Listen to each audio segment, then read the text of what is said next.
আসসালামু আলাইকুম। প্রিয় বন্ধুরা, সবাই কেমন আছেন? আশা করি সবাই ভালো আছেন। আমরা আজকে পার্সন সম্পর্কে জানব। বেসিক গ্রামারের প্রথম ধাপ হচ্ছে পার্সন। আমরা এই পার্সনটা শিখতে পারলে তাহলে আমরা পরবর্তী ক্লাসগুলো সম্পূর্ণ করতে পারবো। কারণ হচ্ছে পার্সন যদি আমরা না জানা থাকে তাহলে কিন্তু একেবারে ইংরেজি আমরা বুঝবো না, শিখতে পারবো না।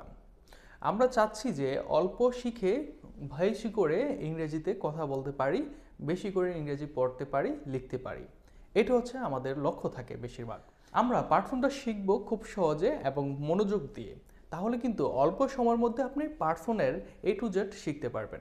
আজকে যেহেতু প্রথম ক্লাস, তাহলে আজকে আমরা বেসিক পার্সনটি আমরা জানবো। এখন পার্সনের গুরুত্বপূর্ণ বিষয়টা হচ্ছে কি?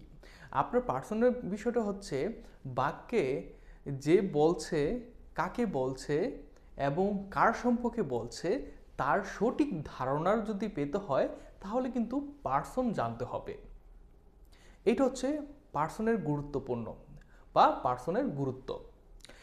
এখন পার্সন কত প্রকার এবং কি কি সেটা জানতে হলে সাথেই থাকুন। আর আমাদের চ্যানেল নতুন হয়ে থাকলে অবশ্যই চ্যানেলটিকে সাবস্ক্রাইব করে রাখবেন আর পাশের বেল আইকনটি অন করে রাখবেন পরবর্তী ভিডিওগুলি পেতে।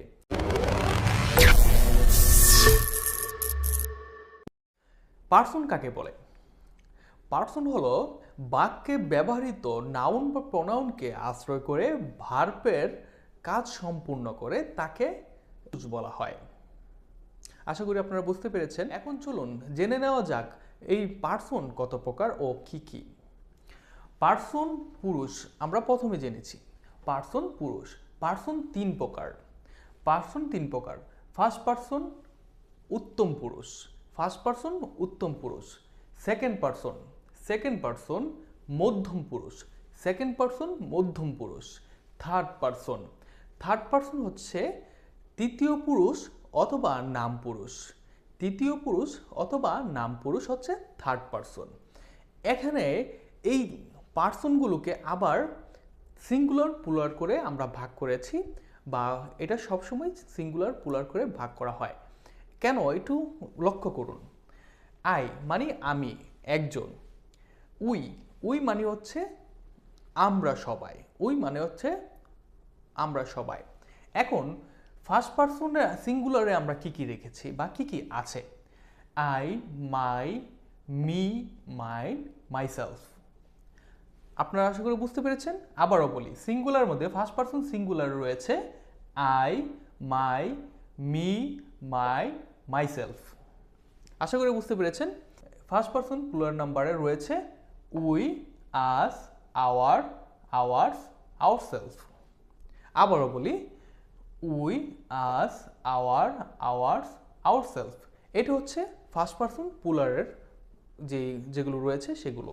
তাহলে চলুন এখন সেকেন্ড পার্সনে কি রয়েছে সেটা দেখি। সেকেন্ড পার্সন তো আমরা প্রথমে বলেছি আমি, তুমি বাদে যত কিছু থাকে থার্ড পার্সন।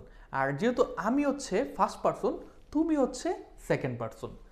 তুমি মানে ইংরেজিতে কি? You, your. এটা হচ্ছে সিঙ্গুলার নাম্বার।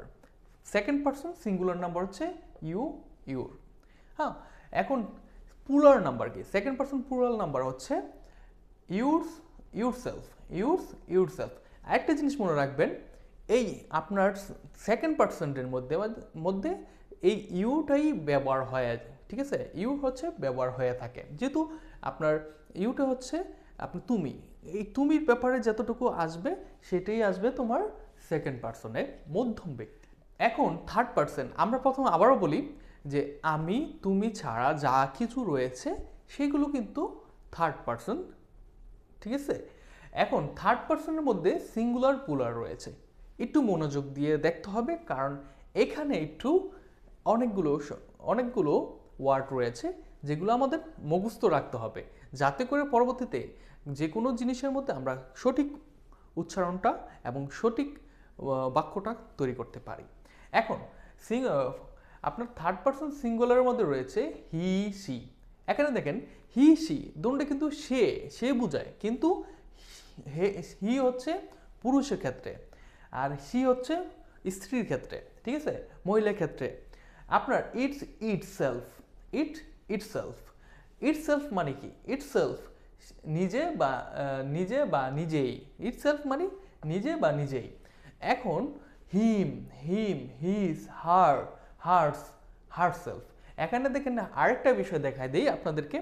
এখানে হিম তাকে, হ্যাঁ, হিম তাকে, আর হিম তাকে হচ্ছে পুরুষদের ক্ষেত্রে বা মেল ক্ষেত্রে আমরা ব্যবহার করে থাকি।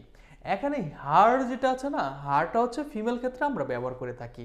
হার্সটাও কিন্তু আপনার উভয় ক্ষেত্রে ব্যবহার করা যায়, সমস্যা নয়।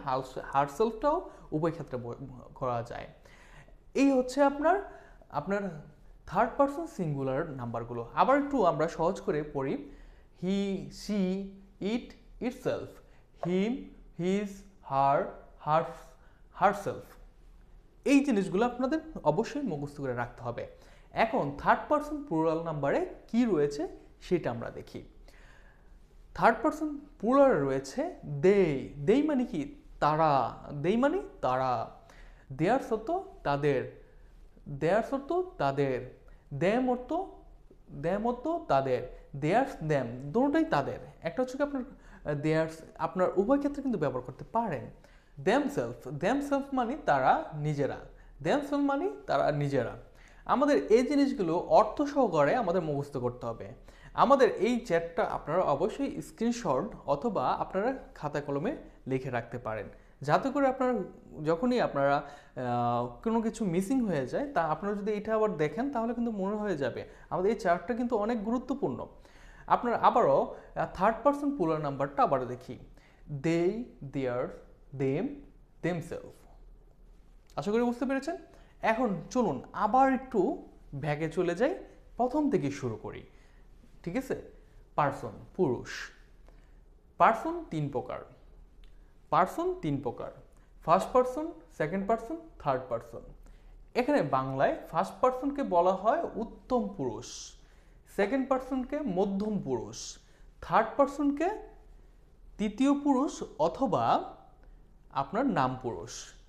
এখন এই যে পারসনকে আবার সিঙ্গুলার প্লুরাল করে ভাগ করা হয়েছে। সিঙ্গুলার, ফার্স্ট পারসন সিঙ্গুলারও রয়েছে I, my, me, my, myself. এখন ফার্স্ট পারসন প্লুরালে রয়েছে we, us, our, ours, ourselves. Second person সিঙ্গুলারে রয়েছে ইউ, ইউর। এবং সেকেন্ড পারসন প্লুরালে রয়েছে ইউরসেলফ। থার্ড পারসন সিঙ্গুলারে রয়েছে he, she, it, itself, him, his, herself. এখন থার্ড পারসন প্লুরালে রয়েছে দে, দেয়ার্স, দেম, দেমসেলফ। আশা করি আমাদের এই চার্টটা আপনারা বুঝতে পেরেছেন। যদি না বোঝেন তাহলে অবশ্যই কমেন্ট বক্সে কমেন্ট করবেন, আমরা চেষ্টা করব আবার আরও বুঝিয়ে দেওয়ার জন্য। তাহলে চলুন, এই যে আপনার পার্সনগুলো রয়েছে, সেই পার্সনগুলোর যে মানেগুলো রয়েছে সেগুলো আমরা স্ক্রিনে দিয়ে রাখি। স্ক্রিনে সেখান থেকে আপনারা কিন্তু এগুলো পড়ে নেবেন, ঠিক আছে? অথবা আমি নেক্সট ভিডিওতে আমাদের পার্সন সম্পর্কে আপনার যেই ওয়ার্ডগুলো রয়েছে, ওয়ার্ডগুলোর সেই মিনিংগুলো আমরা দিয়ে রাখবো। মিনিং সহকারে যখন আপনারা পড়বেন তাহলে কিন্তু আপনারা বুঝতে পারবেন। আর বন্ধুরা, এখনও যারা আমার চ্যানেলটিকে সাবস্ক্রাইব করেনি, অবশ্যই চ্যানেলটিকে সাবস্ক্রাইব করে রাখবেন। আপনারা যদি সহজে ইংরেজি শিখতে চান তাহলে আমাদের চ্যানেলটিকে ঘুরে আসুন। সেখানে অসংখ্য ছোট ছোট সেন্টেন্স দেওয়া আছে যে প্রতিদিন কাজে লাগে। আর যদি আমরা সেগুলো যদি মুখস্থ করে রাখতে পারি, আর যদি পার্সন, গ্রামার সম্পর্কে কিছু জানি, তাহলে সেগুলো দিয়ে আপনারা যদি ব্যবহার করা শুরু করে দেন, তাহলে অল্প সময়ের মধ্যে আপনি কিন্তু ইংরেজিতে এক্সপার্ট হয়ে যাবেন। তাহলে আজকে এই পর্যন্তই। পরবর্তী ভিডিওতে আবার দেখা হবে। আল্লাহ হাফেজ। সুস্থ থাকবেন, ভালো থাকবেন, এই কামনা নিয়ে বিদায় নিচ্ছি। আল্লাহ হাফেজ।